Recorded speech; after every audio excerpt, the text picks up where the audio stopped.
What's up, everybody? Welcome back to another Discs MD video. Bunky here, and today we're talking the Power Pocket. What is it? Are we getting into it? How do we get into it? Let's get started. What? You mean you physically can't do it unless I say it? Okay, good to know. Roll the intro.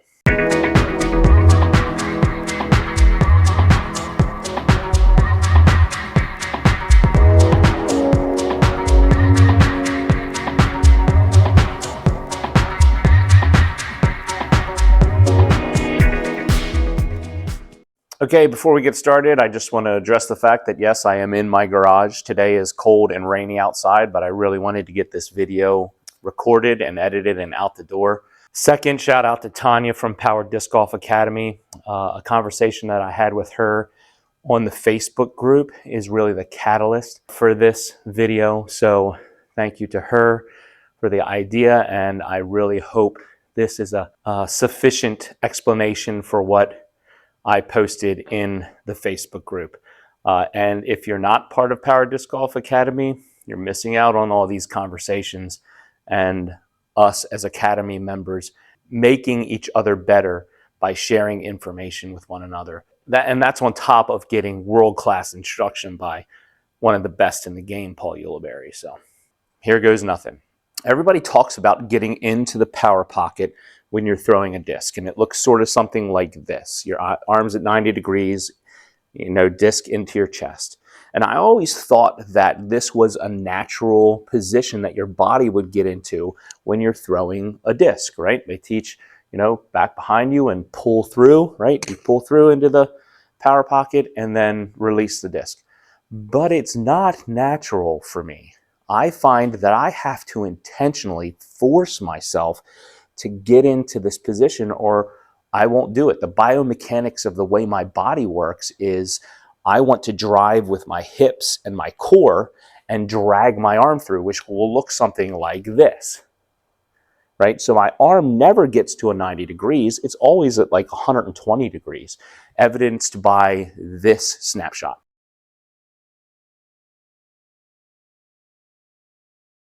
That snapshot was taken of me videoing myself in my form for one of my previous videos to show you my backhand form. And that's how I am naturally. I pull my disc through and my arm lags. I never get into the power pocket. So that started me thinking, how do I do that then? So how is it that I train my body to go from my backswing? And that's what this is, a backswing. This is golf. It's not a reach back, it's a backswing. It's the terminology that I'm going to be using. How is it that I train my body to go from my backswing to the power pocket to release? Okay. And as a side note, and I'm going to try to not make this too long, but there's a lot that goes into this. As a side note, that path, not a straight line. I learned early on, the train of thought was your disc goes in a straight line through your backhand. It doesn't. It really doesn't. And I've heard this from Josh and Overthrow. I've heard it from Slingshot. I think I've heard it from Iceberg. It really goes from out to in to out. Oh, Robbie C says it too, right? It goes from out to in to out. And as we go through this, you'll see what I mean. I'm going to do this through what I call progressions. And the way I train my athletes is to start with the very first part of a movement and isolate the movement into sections, right? What are the main sections of the movement that you need to get right and focus on those? So with this, I have 3 steps to my first progression. And that is step 1, getting my disc to full backswing. Step 2, getting my disc to 90 degrees in the power pocket. Step 3, getting my disc to my release point, okay? So my progressions will focus on training my body to get to those 3 points. And here is how it goes. Step number 1, getting to full backswing. I start with my starting position of my disc, and I go from here to my full backswing. And that's it. I'll go from here to my full backswing. And where is my full backswing? My full backswing is not straight behind me. My full backswing is, for me as a left-hander, 5 o'clock, right? And why do we do that? To create space between my disc and my body so that when I pull into the power pocket, I have room for my disc. So, and again, you'll see other guys on YouTube talk about this. Josh from Overthrow is the primary source for this one, but I need my disc away from my body. Now you'll see when I reach back, my disc is straight up and down. That's just because of my biomechanics, the way my arm works. I feel most comfortable putting the disc straight up and down when I go into my backswing. If you watch my last video, comfortable equals repeatable. If it's not comfortable, you're not going to be able to repeat it the same way. So make it comfortable. If this is not comfortable for you and you need to flatten it out, then flatten it out. The key point is put it back away from you, not back in straight line of you, okay? Get that disc at, if you're left-handed, a 5 o'clock. If you're right-handed, a 7 o'clock position, okay? Get it away from your body so you have room to get it to the power pocket. So, and this is what I do. Spend 4 or 5 minutes. And seriously, 4 or 5 minutes going from here back to 5 o'clock. Back to here, back to 5 o'clock, right? And as I do that, I start incorporating the rest of my body. My shoulders are spinning, my hips are turning, my right arm, with your left arm if you're right-handed, going down next to my body or going, out wherever I'm putting my right arm or my left arm, right? So incorporate it all, and really get picky on the details of this. Don't just go through the steps going, okay, here I am, going through. I mean, no, make sure that you're very, very detail oriented, right? Perfect practice makes perfect. Practice just makes permanent, right? I say this repeatedly to my athletes, and I hear Mike Strauss say it. I've been saying it for a decade or more, and I'm sure he has too. But practice makes permanent. Perfect practice makes perfect. So practice perfectly, or you won't play perfectly, right? So from starting position back to full backswing, and make sure your arm is in the correct position, your hand is in the correct position, your disc is away from your body, the rest of your body is in the correct position. Every single time. Bam. Bam. This is where my body needs to be. Repetition is going to train your body to do what you want it to do, so that when you get to full swinging or a course to play around, your body knows, oh yeah, you're wanting me to go right here. We've done it hundreds of times. And it takes that. It takes hundreds, thousands of times of you doing this. So this is step 1, okay? Step 2 is getting from full backswing to power pocket. And I start here, get back to full backswing, get the power pocket. Full backswing, power pocket. Now, getting from full backswing to power pocket, you're going to have some mental and physical triggers to allow you and your body to get from one point to the other. And here's what I mean. My physical trigger to get from starting position to full backswing is making sure my disc is straight up and down. Full backswing, 5 o'clock, straight up and down. My mental and physical trigger for getting from full backswing to 90 degrees is breaking my wrist. And you'll watch when I go here to full backswing and I come to power pocket, you see what my wrist is doing? I'm like cradling the disc into 90 degrees, into the power pocket. If I don't do this, my arm will not get to the power pocket. I just know that from the way my body works, from the way my mind works. I have to actually think, break your wrist to get the power pocket. Step number 2 is full backswing to power pocket, okay? Full backswing to power pocket. And again, over and over and over again. I would stand next to my desk, when I'm working, stand up for 5 minutes, take a break from work. Bam. Bam.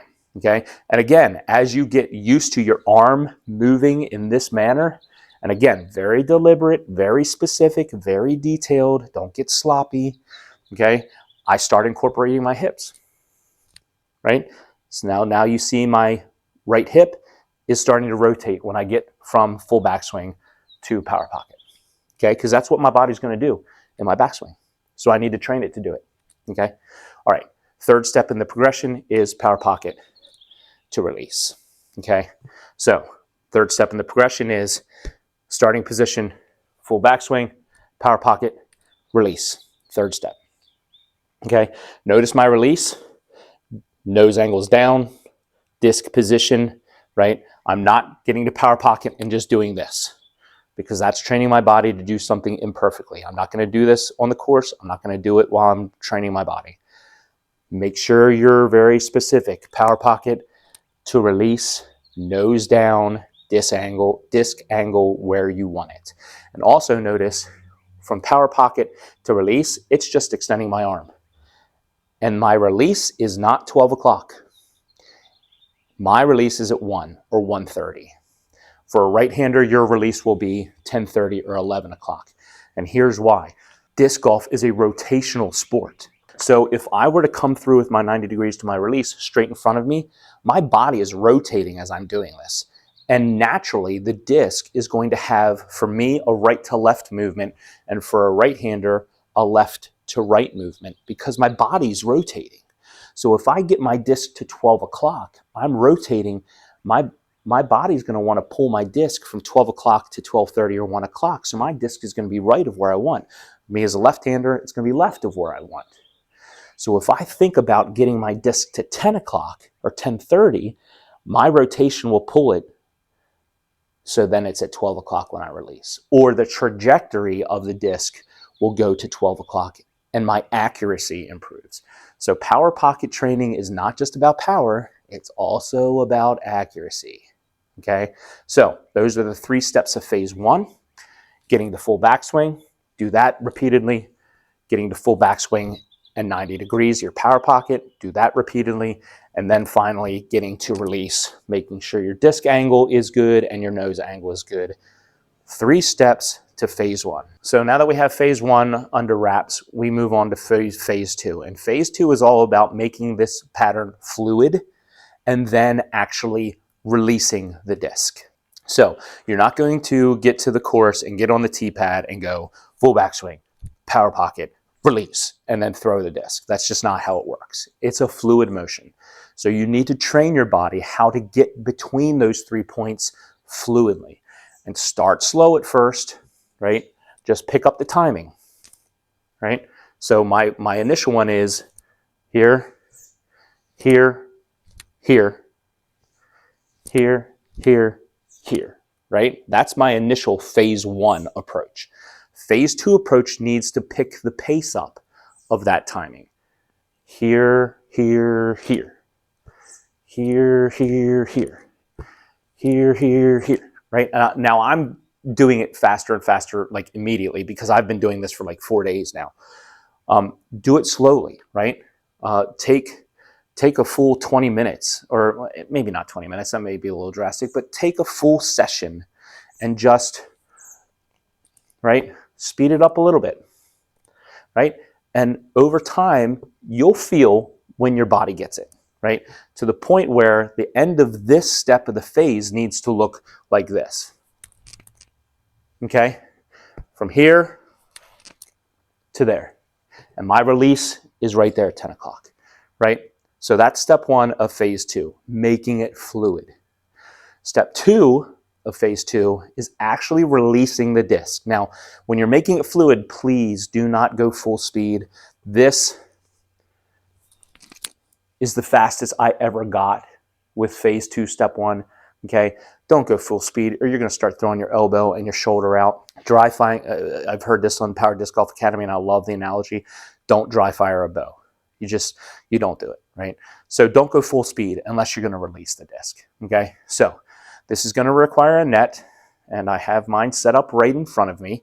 You probably can't see it in my camera, but I have mine set up right in front of me.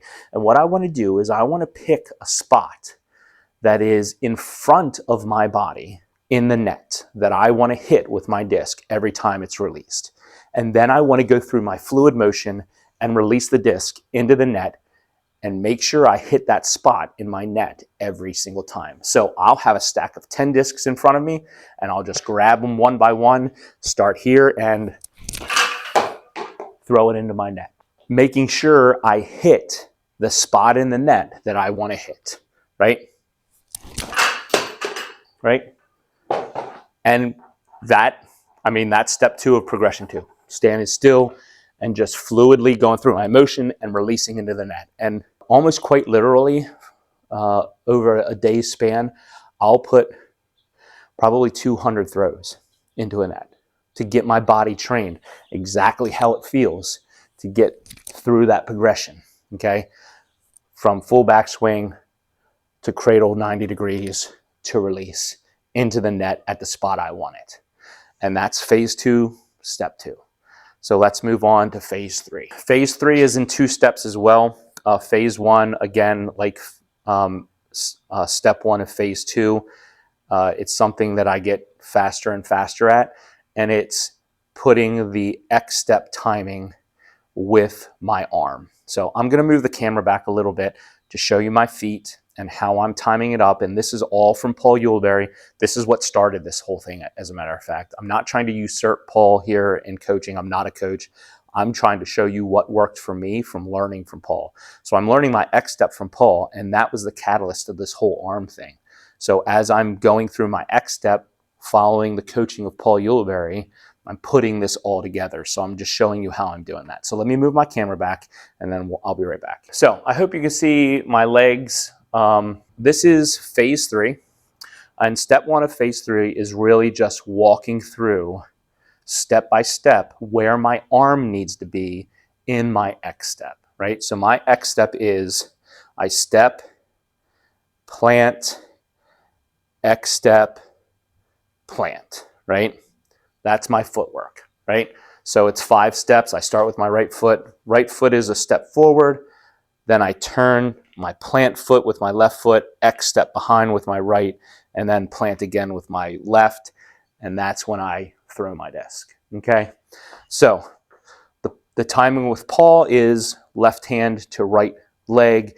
For you right-handers, it's right hand to left leg, right? So where is my arm in relation to my X step? So when I take my first plant step and go to my X, I shift my disc right a little bit as I take my X step, and that locks my disc in with my leg. And then my backswing is, as I'm going forward with my body, my disc goes out to my full backswing. So when I touch my front toe in my final step is when I'm fully extended to my backswing. And this is now my original progressions of my arm motion, where now in my full backswing, I come to 90-degree power pocket, curling my wrist in, my hip is turning, and then I release at 10 o'clock, and my hips turned all the way through. This progression is step by step, taking it very slowly at first, and this is what it looks like. Step, X step, full backswing, power pocket, full extension. And again, this is something that you can just do inside of your house because you're taking it slowly and deliberately until you get comfortable with timing your upper body with your lower body, right? And again, it's just progressively getting faster, right? It's progressively getting faster to a point where, right? And your lower body is turning with your upper body. You're syncing it all together. But at the beginning, this is how fast, this is literally how fast I go at the beginning.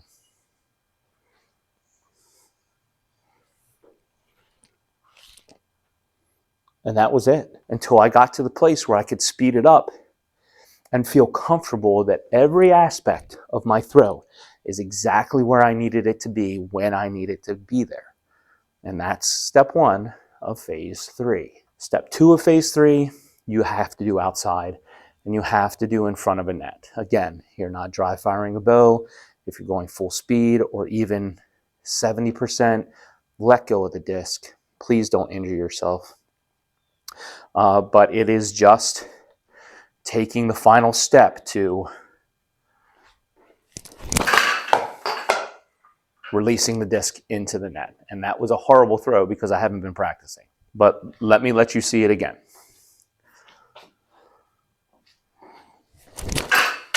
And that was better. So if I were to slow that down, you would see my arm gets here and then gets there. And really, this is the progression that I take to work my upper body with my lower body. Paul's X-Step videos have been tremendously helpful to me. And then learning how to get my arm in the power pocket and timing that with my X step has been, it's been form changing, really. And I know I'm not where I need to be with this yet. It's going to take a very long time, and it's going to take a lot of repetition before I get there. But this is what I'm doing, and I hope it helps you in your journey with your form. Take your time, be methodical, be detailed, practice perfectly, and over the course of a couple months, I'm hoping to see drastic improvement. I'm already seeing improvement, don't get me wrong. I went out to the course the other day after I've been doing this for like 4 days, and the improvement's noticeable already. But I have a long way to go. And in order for me to see the change that I want, I know it's going to take months. I just need to stick to it, and I hope you can too. So I hope this was useful to you and helpful to you. If I didn't explain anything quite right, or you need me to explain it further, just go ahead and comment below, and I'll make sure to reach out, help explain it further. Or if you want more videos like this is the second one I've done like this now. Of course, again, I'm not a coach, but I'm a regular guy who likes to disc golf. I'm not a pro. I'm not getting paid to do this. So I figure if I can figure stuff like this out, maybe it'd be helpful to somebody else who's like me, who's not a pro, just wants to get better at disc golf. So what works for me, I'm going to put it out there and hope it works for you. So again, put comments in the comment section below, and let's have a dialogue. Let's start talking about this and getting better and enjoying the sport that we all love. Until next time, enjoy the journey, and here's your verse.